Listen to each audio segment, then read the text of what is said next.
Hello guys, ഇന്ന് ഒരു cooking വ്ളോഗാണ്. സ്പെഷ്യൽ എന്താന്ന് വെച്ചാൽ ഒരു വെജിറ്റേറിയൻ ഡിഷ്. തമിഴ്നാട് സൈഡിൽ ബിരിയാണിയുടെ കൂടെ ഇവരൊരു ബ്രിഞ്ചോളിൻ്റെ ഒരു ചെറിയൊരു സൈഡ് ഡിഷ് പോലത്തെ ഒരു കറിയല്ല, ഒരു സൈഡ് ഡിഷ് പോലത്തെ ഒരു സംഭവം തരും. എന്താ ടേസ്റ്റ് എന്നറിയാമോ? അത് നിങ്ങൾ പലവർക്കും അറിയാം, പലവർക്കും അറിയാത്ത ഡിഷാണ്. നിങ്ങളിത് കണ്ടിട്ട് ട്രൈ ചെയ്യണം. അടിപൊളി ടേസ്റ്റാണ് കേട്ടോ. ഒരു പ്രാവശ്യമെങ്കിലും നിങ്ങൾ ട്രൈ ചെയ്യണം. ഒരു മീഡിയം സവാള ചെറുതായിട്ട് പൊടിയായിട്ട് അരിഞ്ഞു വെക്കണം. അതേപോലെ മീഡിയം ഒരു തക്കാളിയും ചെറുതായിട്ട് പൊടി ഇങ്ങനെ അരിഞ്ഞു വെക്കണം. ഇത് 1/2 കിലോ കത്തിരിക്കായ്ക്കുള്ള സാധനമാണ്. ഒരു ഇത്രയും മീഡിയം ഇതോ. പിന്നെ കത്തിരിക്ക വന്ന് നമ്മൾ ഫുള്ളായി ഇങ്ങനെ ഇത് കളയരുത്, ഈ ഗ്രീൻ കളയരുത്. കട്ട് ചെയ്യുന്നത് ഇങ്ങനെ വേണം, ഇങ്ങനെ. അതായത് ഒരു ബ്രിഞ്ചോൾ നാലായിട്ട് ഫുൾ കട്ട് ചെയ്ത് അതിനകത്ത് എന്തെങ്കിലും അഴുക്കുണ്ടോ നോക്കാനായിട്ട് അതങ്ങനെ എടുക്കണം. ഫുള്ളായിട്ട് അങ്ങ് കട്ട് ചെയ്യരുത്, തണ്ട് മാത്രമേ കട്ട് ചെയ്യാവുള്ളൂ. ഇങ്ങനെ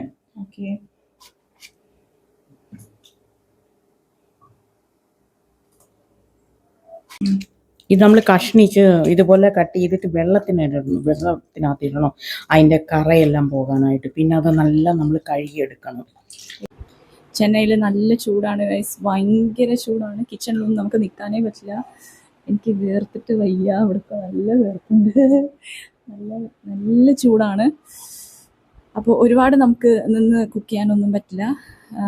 ഗ്യാപ്പ് കിട്ടുമ്പോൾ ഫാനിൻ്റെ അടിയിൽ വന്ന് നിൽക്കുക. ഓക്കെ, ഇപ്പം നമ്മൾ പാത്രം അടുപ്പിൽ വെച്ച് സ്റ്റൗ കത്തിക്കുന്നു. ഇതിൻ്റെ പേര് തന്നെ ബിരിയാണി കത്തിരിക്ക എന്നാണ് പറയുന്നത്. ഇവിടെ തമിഴ്നാട് സൈഡ് ബിരിയാണി എവിടെ വെച്ചാലും ഈ ഒരു സൈഡ് ഡിഷ് 100% ഉണ്ടാവും. ഇതില്ലാണ്ട് ഒരു ബിരിയാണി ഇല്ല ഇവിടെ. ഏത് ഫംഗ്ഷൻ എവിടെ ചെന്നാലും ഇത് എന്തായാലും ഉണ്ടാവും. പിന്നെ ഇത് നമുക്ക് ബിരിയാണി മാത്രമല്ല, നമുക്ക് വേണമെങ്കിൽ ചപ്പാത്തി, ചോറായാലും നമുക്ക് കഴിക്കാൻ ഭയങ്കര ടേസ്റ്റാണ്. ഓക്കെ, പാത്രം ഒന്ന് ചൂടായി. കാരണം 1/2 കിലോയ്ക്കാണ് 100 ml. ഓക്കെ, ഒരു 100 ml ഇത് നല്ലെണ്ണയല്ലയോ?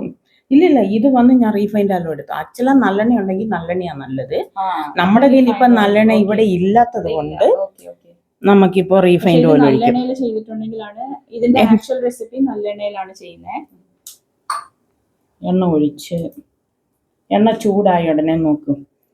കടുക് ഒരു ടീസ്പൂൺ കടുക്, 1/2 ടീസ്പൂൺ ഇത് കുരുമുളക്, 1/2 സ്പൂൺ ജീരകം, 1/2 സ്പൂൺ ഉലുവ. ഇത്രയും എണ്ണയ്ക്കകത്തിടണം.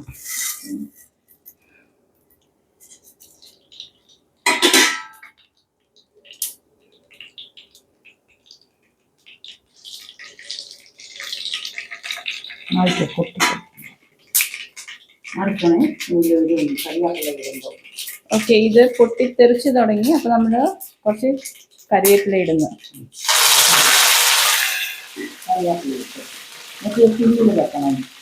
ഓക്കെ, എന്നിട്ട് സിമ്മിൽ വെക്കാം.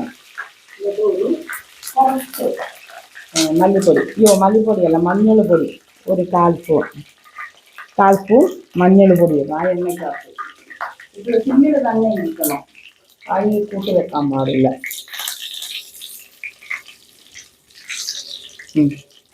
എന്നിട്ട് ഈ കത്തിരിക്ക അതിനകത്ത് ഇടണം. സിമ്മിൽ വെച്ചോണ്ട് തന്നെ കത്തിരിക്ക അതിനകത്ത് ഇടണം.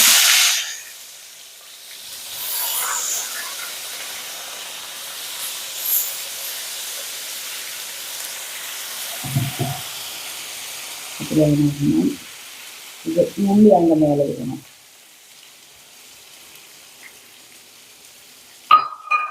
തക്കാളി അതിൻ്റെ മേലെ ഇടണം. പിന്നെ മല്ലിപ്പൊടി നമ്മളെ വറുത്ത് പൊടിച്ച് എടുക്കുന്ന മല്ലിയാണ് കൂടുതൽ ടേസ്റ്റ്. കടയിൽ നിന്ന് വാങ്ങിക്കുന്നത് ഇപ്പം അതില്ലെങ്കിൽ നമുക്ക് കടയിൽ നിന്ന് വാങ്ങിക്കാം. ഇതിപ്പോൾ വീട്ടിൽ വറുത്ത് പൊടിച്ച മല്ലിപ്പൊടിയാണ്. അതുകൊണ്ട് ഇതൊരു സ്പൂൺ, നല്ലൊരു സ്പൂണ്, ചെറിയ സ്പൂൺ ആയതുകൊണ്ട് 1/2 സ്പൂൺ. ഓക്കെ, ഇനി അത് എന്നിട്ടത് അങ്ങനെയും കൂടി അങ്ങ് വെച്ചേക്കണം, ഒന്നും ചെയ്യണ്ട. അങ്ങനെ സിമ്മിൽ അങ്ങിരിക്കണം. കാര്യം എന്താണെന്നറിയാമോ? നമുക്ക് കേരളത്തിൽ ഈസി ആയിട്ട് കിട്ടാവുന്ന ഈ ചക്കപ്പഴം ഞാൻ അവിടെ എവിടെയും കണ്ടില്ല. ഇനി അത് എൻ്റെ തെറ്റാണോ എന്ന് എനിക്കറിയത്തില്ല, എനിക്ക് അവിടെ കിട്ടിയില്ല. ഈസി ആയിട്ട് കിട്ടിയില്ല. പക്ഷെ ഞാനിവിടെ ചെന്നൈ വന്നപ്പം ഇവിടെ എല്ലാ സ്ഥലത്തും ചക്കപ്പഴം ഭയങ്കര ടേസ്റ്റ് ആണ്. കേരളത്തൂന്ന് ഇവിടെ കൊണ്ടുവന്ന് വിൽക്കുന്നതാണെന്നാണ് അവര് പറഞ്ഞത്. ഇവിടെ കാശ് കൊടുത്താണ് ഞാൻ മേടിച്ചത്. എത്രയായിരുന്നു അമ്മേ? ഒരു കിലോയ്ക്ക് 200 രൂപ കൊടുത്തിട്ടാണ് ഞാൻ ഇവിടെ കൊണ്ടുവന്ന് വെച്ചിട്ട് കഴിക്കുന്നത്.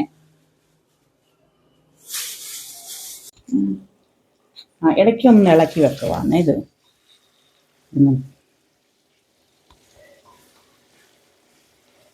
ഇടയ്ക്കിടയ്ക്ക് ഒന്ന് ഇടയ്ക്ക് ഇളക്കി ഇനി ഒരു 10 നിമിഷം ഇങ്ങനെ ഇരിക്കട്ടെ. 10 നിമിഷം ഇങ്ങനെ ഇരുന്നത് നമുക്കിടാം. മുളക് പൊടി ഇട്ടില്ലല്ലോ, ഇപ്പതാ മുളക് പൊടി ഇടണം. ഇതൊന്ന് കാശ്മീരി മുളകാണ്, നമ്മൾ വീട്ടിൽ തന്നെ പൊടിപ്പിച്ച മുളക്. ഇത് നല്ല ഒരു 1.5 സ്പൂൺ ഇടാം. പിന്നെ ഇളക്കി പിന്നെ കുറച്ച് നേരം വെക്കണം.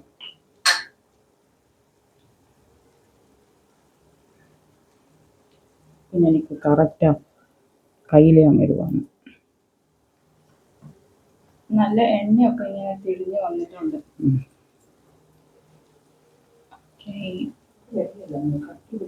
പിങ്ക് സോൾട്ട് ആയതുകൊണ്ട്. ഓക്കെ, ഇത് പിങ്ക് സോൾട്ട് ആണ്.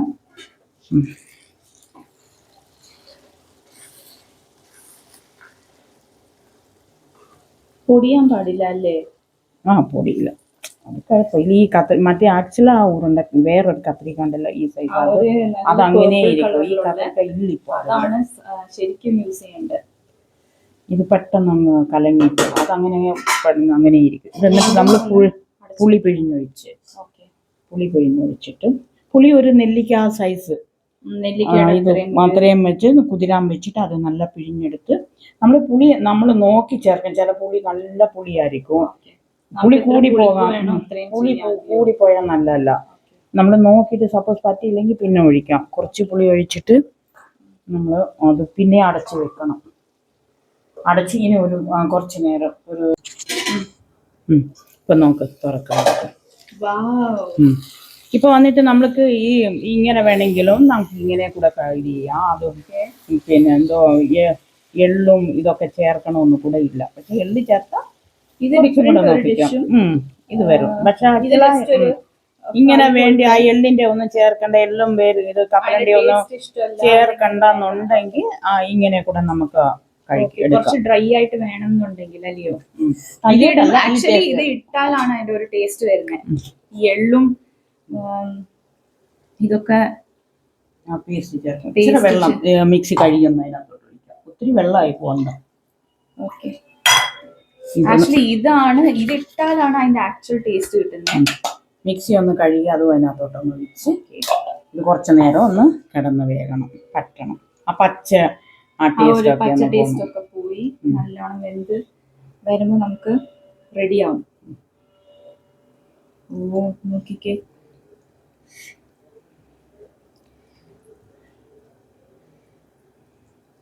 ഇത് തമിഴ്നാട്ടില് മാത്രമുള്ള ഒരു റെസിപ്പി. വേറെ എവിടെയും ഉണ്ടോ എന്ന് നമുക്ക് അറിയത്തില്ല. പക്ഷെ നമ്മൾ തമിഴ്നാട്ടിൽ മാത്രമാണ് കണ്ടിട്ടുള്ള. കേരളത്തിലൊന്നും എന്തായാലും ഇതില്ല. അപ്പൊ നിങ്ങൾ എല്ലാവരും ഭയങ്കര ടേസ്റ്റ് പറഞ്ഞാൽ നിങ്ങൾക്ക് മനസ്സിലാവത്തില്ല.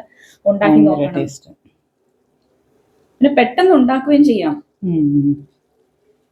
നമുക്കറിയത്തില്ല കേരളത്തിൽ ഈ റെസിപ്പി ഉണ്ടോ, നമുക്ക് അറിയത്തില്ല. ഇത് ഞാൻ കണ്ടിട്ടില്ല. കേരളത്തിലൊന്നും ഈ കറിയൊന്നും ഞാൻ കണ്ടിട്ടൊന്നുമില്ല. ഇല്ലാന്നാണ് തോന്നുന്നത്. വേറെ എവിടെയെങ്കിലും ഉണ്ടെങ്കിൽ നിങ്ങൾ കമന്റ് ചെയ്യാം. നമുക്ക് നോക്കാം. ഉപ്പും കാര്യങ്ങളൊക്കെ നോക്കാം.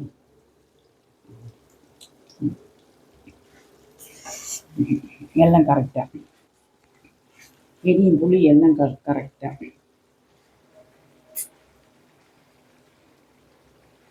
അടച്ചു വെക്കണോ? ഇല്ല, അടച്ചു വെക്കണം. ഇത് ഒഴിച്ചിട്ട് വേകാൻ എത്ര സമയം എടുക്കും? ഇത് കുറച്ച് ഇതിന്റെ നമ്മൾ ഒഴിച്ചതിന്റെ ആ പച്ച ടേസ്റ്റ് ഒന്ന് പോവാൻ വേണ്ടിയിട്ട്, അത് വെന്ത് വരാൻ വേണ്ടിയിട്ട്, അരപ്പ് വെന്ത് വരാൻ വേണ്ടിയിട്ട് നമ്മൾ കുറച്ച് സമയം ഒന്ന് അടച്ചു വെക്കും. ഓക്കെ, ഇത് റെഡിയായോ?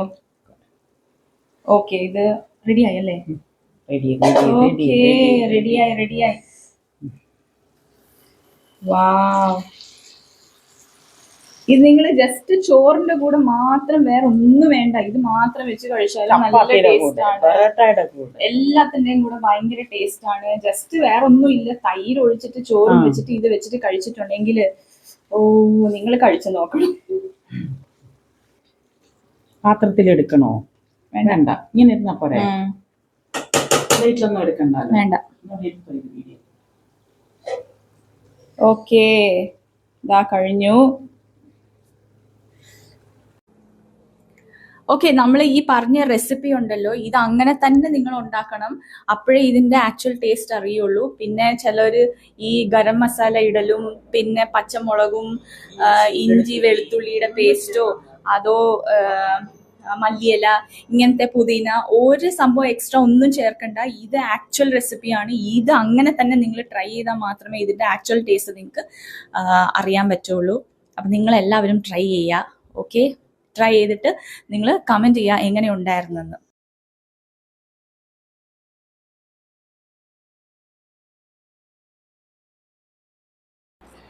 അപ്പോൾ നമ്മുടെ കുക്കിംഗ് ഒക്കെ കഴിഞ്ഞ് ഞാനിപ്പോൾ കഴിക്കാനായിട്ട് വന്നിരുന്നു.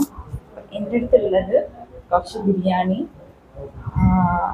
നമ്മളിപ്പോൾ ഉണ്ടാക്കിയ ബ്രിഞ്ചോൾ ഒരു സൈഡ് ഡിഷ്, കത്രിക്ക കറി, പിന്നെ ഇത് നോർമൽ റൈത്ത. ഓക്കെ, കഴിച്ച് നോക്കിയിട്ട് പറയാം.